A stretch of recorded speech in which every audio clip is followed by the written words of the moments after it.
അസ്സലാമു അലൈക്കും വറഹ്മത്തുള്ളാഹ്. ദുറൂസുൽ ഇഹ്സാനിലെ കഴിഞ്ഞ വർഷങ്ങളിൽ പാദവാർഷിക പരീക്ഷയ്ക്ക് ചോദിച്ച സെലക്ട് ആയിട്ടുള്ള ഒരു ക്വസ്റ്റ്യൻ പേപ്പറാണ് പരിചയപ്പെടുത്തുന്നത്. ഇതിൽ ഒന്നാമത്തെ ചോദ്യം കൊടുത്തിട്ടുള്ളത് യോജിച്ചവ ചേർക്കാമെന്നാണ്. സിമ്പിളായിട്ടുള്ള ചോദ്യങ്ങളാണ്.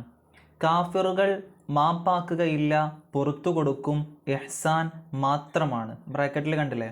ഇനി ചോദ്യം നമ്പർ 1, അള്ളാഹു ശിർക്ക് ചെയ്യൽ ഒരിക്കലും മാപ്പാക്കുകയില്ല. 2, നരകവാസികൾ തന്നെയാണ് ആര്? കാഫിറുകൾ. ദീനിൻ്റെ കാമ്പും കാതലുമായ ഭാഗമാണ് ഇഹ്സാൻ. ഇനി തെറ്റുകൾ അള്ളാഹു അവന് ഉദ്ദേശിച്ചവർക്ക് പുറത്തു കൊടുക്കും. ആരാധന മുഴുവനും അർഹിക്കുന്നത് അള്ളാഹുവിന് മാത്രമാണ്. സിമ്പിളാണ്. രണ്ടാമത്തത്, കള്ളികളിൽ അസ്മാ ഉൽ ഹുസ്ന എഴുതാം എന്നാണ്. അള്ളാഹുവിന് 99 നാമങ്ങളുണ്ട്. അപ്പോൾ വഴിക്ക് വഴിയായിട്ട് തന്നെ എഴുതണമെന്നില്ല.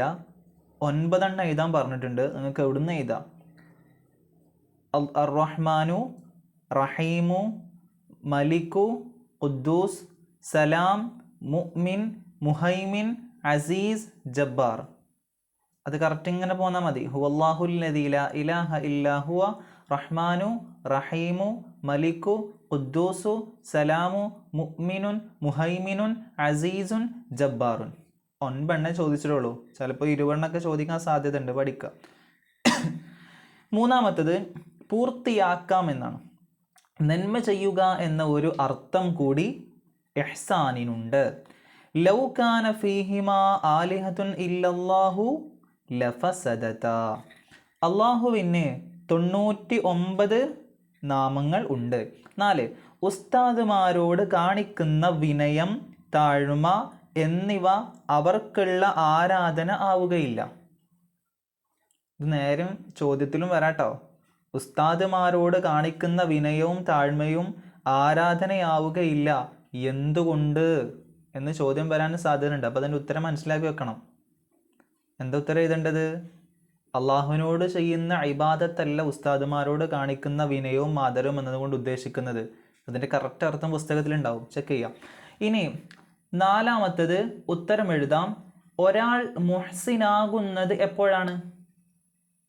ഞാൻ എഴുതി വെക്കും മുസ്ലിം ആകുമ്പോൾ. അങ്ങനെ സിമ്പിളായിട്ടുള്ള ആൻസർ എഴുതരുത്. ഒരാൾ മുഹ്സിനാകുന്നത് എപ്പോഴാ?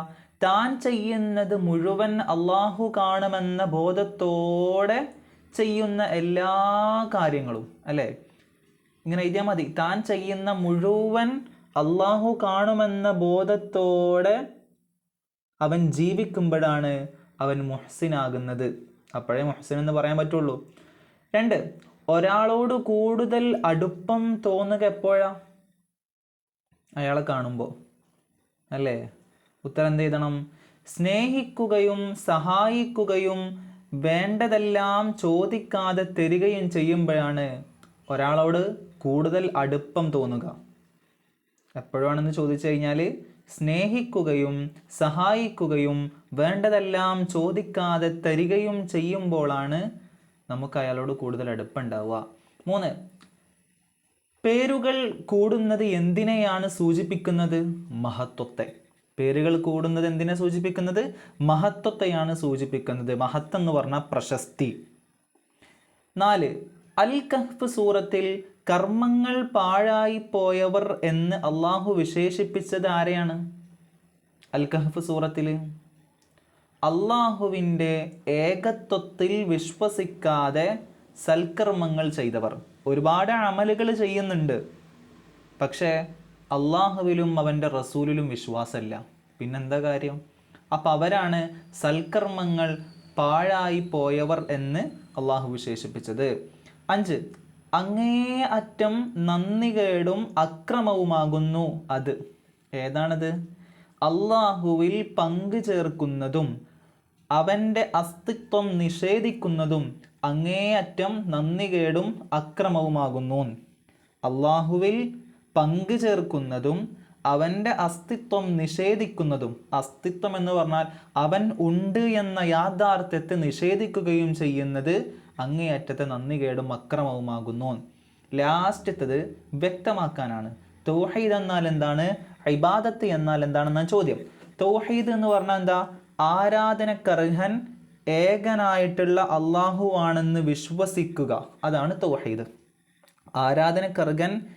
അർഹൻ ഏകനായിട്ടുള്ള അള്ളാഹു തആല മാത്രമാണെന്ന് വിശ്വസിക്കലാണ് തൗഹീദ്. അപ്പോൾ ഇബാദത്ത് എന്ന് പറഞ്ഞാലോ, രണ്ടാമത്തെ ചോദ്യം, അങ്ങേയറ്റത്തെ താഴ്മയും വിനയവും ബഹുമാനവും കാണിക്കുന്നതിനാണ് ഇബാദത്ത് എന്ന് പറയാം. നിസ്കാരം അങ്ങേയറ്റത്തെ താഴ്മയാണ്, സുജൂദിൽ കിടക്കുന്നുണ്ടല്ലോ. അപ്പോൾ അങ്ങേയറ്റത്തെ താഴ്മയും വിനയവും ബഹുമാനവും കാണിക്കുന്നതിനാണ് ഇബാദത്ത് എന്ന് പറയുന്നത്. ഓക്കെ, അള്ളാഹു എല്ലാവർക്കും നല്ല വിജയം നൽകി അനുഗ്രഹിക്കട്ടെ.